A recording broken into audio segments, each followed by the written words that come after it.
You know, it's the most significant biblical find in the modern era. And nobody knows about it.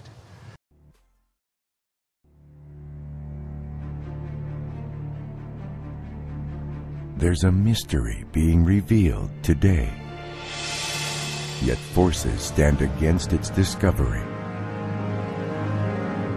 Why would they try to hide new evidence of the Exodus? For over 20 years, these explorers have risked their lives to uncover the mystery of the Exodus.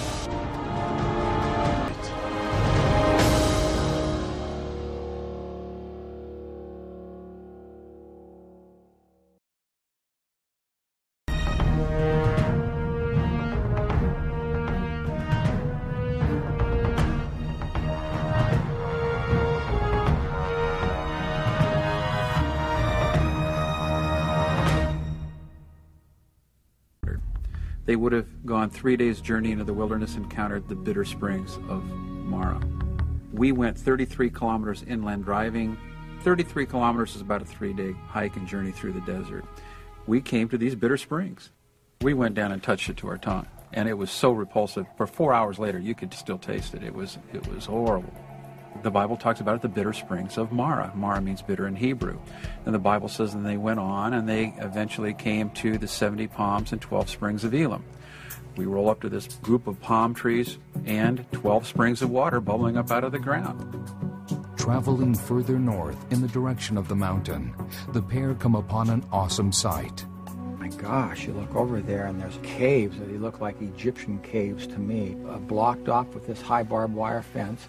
And to me, it's the caves of Moses, or probably where Jethro came from.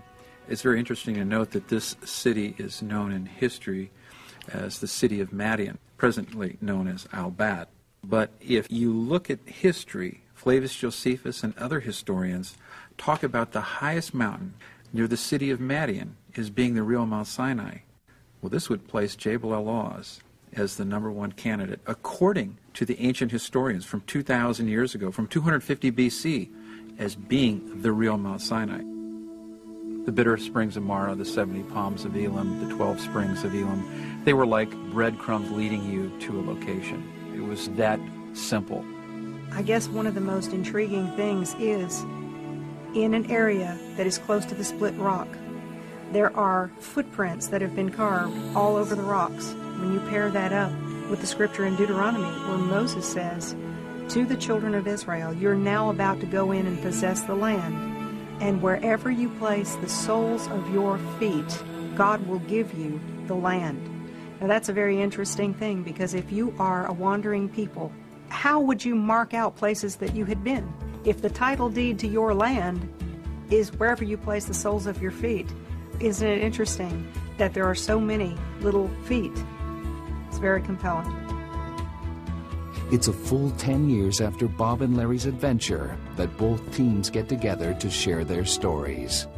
After Larry and I had been to the mountain, we discovered that there was another couple of people, or a whole family, that had been to Jabal al-Lawz and had filmed it. And I got so excited I called them, and it was 2:30 in the morning in Saudi Arabia, and I'm sorry for doing that to y'all, but I called them at 2:30 in the morning, and I said, hey. There was this excited wild man on the other end of the phone. Then I heard about these people that found all this stuff more than what we saw. But I actually have nothing but admiration for what they did to take what we did to the next level, to further document it, and to be so willing to share it with the world, really. Knowing that they were going back to the country and had access to some of these areas was just, what an opportunity. To go to the traditional Mount Sinai, what you find there is a circus event, a monastery built on top of what would have been a holy site, Egyptians selling their wares. It's comical, actually, a mountain that doesn't fit the biblical description. As a police investigator, you know, evidence isn't proof. It doesn't prove anything. It's the interpretation of proof, and it has to be the proper interpretation of proof. Frankly, until credentialed archaeologists have come in, documented it, dug it, recorded it, written about it, do we know for sure? I don't think so. Is it the best place right now? Without a doubt. That's where you have to believe a little bit, but because you can prove that something is true in there, lends credibility to the document. And I think that in this situation, we have a monument to many miracles that occurred. Probably in the Old Testament, more miracles were performed at Mount Sinai than any other place. And what so impresses me about this site is the way it is preserved. It's perfectly preserved in time. We have more facts going, we have more religious history and academic history going to this site than virtually any other site. And some scholars will say, since they haven't found any evidence at the traditional mount on the Sinai Peninsula, that the Exodus never occurred. Logical conclusion. Logical conclusion. But look at the evidence in Saudi Arabia. It's all over the place. It looks like the movie set where they made the movie The Ten Commandments and just abandoned it. I saw a question mark in the Bible. What is that doing there? We stood on top of the traditional Mount Sinai in the Sinai Peninsula and we looked around. It just didn't match the biblical description. If you find the correct crossing site, it's easy to find the mountain. I like a little physical reality. This goes right through the sea. When you look at the great archaeological discoveries of the world, they're found by people that are adventurers. When you go there, you can read the Bible like a map. They were like breadcrumbs leading you to a location. Mount Sinai should be in Saudi Arabia. On a mountain called Jabal al-Lawz. Mountain ranges going off in every direction. Jebel Musa, the mountain of Moses. There are none that are the color of the one you're standing on. And the Saudis put a fence around it, and of course they know exactly what they have. Something real, and here's the proof. I'm kind of like the doubting Thomas of all this stuff. The world needs to know that this is not myth and legend. It's very compelling. Not allegory. It's perfectly preserved in time. This is real. Is it the best place right now? Without a doubt. We thought that we might be standing on holy ground. Why can't we ever put our hands on any kind of artifact that's going to show that the oldest of the stories of the Bible were true? If I was a district attorney, I'd certainly prosecute this mountain as being Mount Sinai. Larry looks over and looked me right in the eye and said, "Bob, I think we're making history." The evidence is overwhelming at Jebel al-Lawz. Overwhelming.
Was overwhelming excitement. I mean, we all of a sudden re-energized the possibility that we may still be onto something, that this could be real. And the very next day we went back in there, a book that wasn't there the previous day appeared, and it was a great big volume. We couldn't have missed it, but it was called The Mountain of God, and it was by Emmanuel Anati, an archaeologist that was working in the southern Negev on a place called Har Karkum.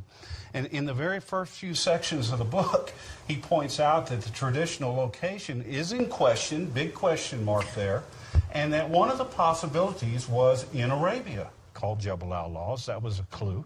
And then he had a couple pages later an identikit for what you should find if you found the right mountain. And the traditional site fits none of the criteria. That's right. And he didn't say anything about Jebel al-Lawz, but we knew through her connection, the land of Midian. Moses was in Midian. He had the encounter with the burning bush in Midian. Let's go. So for the next few days, we poured through these two books and then formulated our trip back into Arabia. We would cross back over the ferry, and then we would get down into this region and look for the highest mountain that we could find and see what might be there. That's exactly right. And it was, I remember just being wild about, oh, can we leave today? Can we leave today? We've got to get back into Saudi Arabia. We've just got to be able to get back into Saudi Arabia. So that's really the details of that journey and what happened to us day by day is what the book is about. But what we saw when we got there was absolutely mind-boggling. And you know, that term just doesn't fit truly. I don't know how to describe this to you. When we first stood at the base of this mountain that's called Jebel Lawz, or specifically Jebel Makla, and again, we'll show you the differences here in the next few minutes. So we'd like to roll there are 2-minute segments. There's a lot of information. People describe it, and I heard someone else say that, you know, it's like being hit with a fire hose of information. There will be a lot of information. Of course, we're not going to be able to get to all of it. But I would like to show the first roll-in, which is Sinai and Horeb, and it's going to give you an overview of the whole place. All right, that's ready to roll. Let's see it. Horeb in northwest Saudi Arabia, we found ourselves gazing in awe toward the south at the majestic beauty of Mount Sinai. Blackened and different from all its surrounding companions, this mountain stands apart at first glance. As we began our climb up the northern flank of this unique mountain, the dividing line between light and dark granite became glaringly obvious. Exodus 24:17 records that the sight of the glory of the Lord was like a devouring fire on top of this mountain. And now, sitting on Sinai's very peak, the color of these rocks can truly be seen. Coming into view now is the granite peak called the Brown Lawz by ancient maps. After extensive research, we believe that Horeb and Sinai are two distinct mountains, and that is why they're referred to that way in Scripture. But for now, we'll go back to our view from the top of Sinai, and as you can see here, the valley floor below is enormous and well able to contain the huge numbers comprising those who came out of Egypt. About halfway up the eastern face of Sinai is this hidden valley that can't be seen from below. Exodus 24:9 and 10 tells us of a meeting of the Lord with Moses, Aaron, Nadab, Abihu, and 70 elders of Israel. They saw God at a distance and as it were a pavement of sapphire under his feet. And glancing upward to where the glassy blackness appears, it's not difficult to imagine a deep blue shine here from the glory of the Lord. Looking all the way down into the camp, we get our first glimpse of the altar to the golden calf. Fenced and forbidden by the Saudis to enter, we would have to devise a plan to get close-up footage of this on another trip.